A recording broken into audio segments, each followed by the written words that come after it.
thing, even if you're making like a stew or anything, like this type of a Dutch oven stuff, you need to sear it.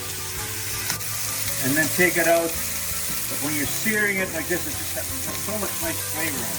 Okay? So now I also, now I add a little bit of salt. You don't need a lot. A little bit of this, okay? Pepper? Pepper, yeah. So now, what happens,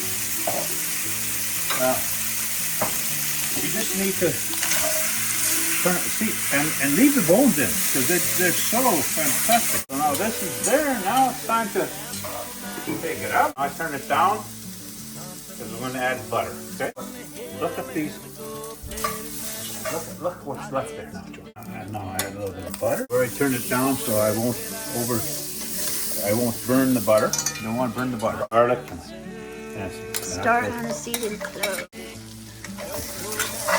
And that's sort of just before I add the beer and the rest.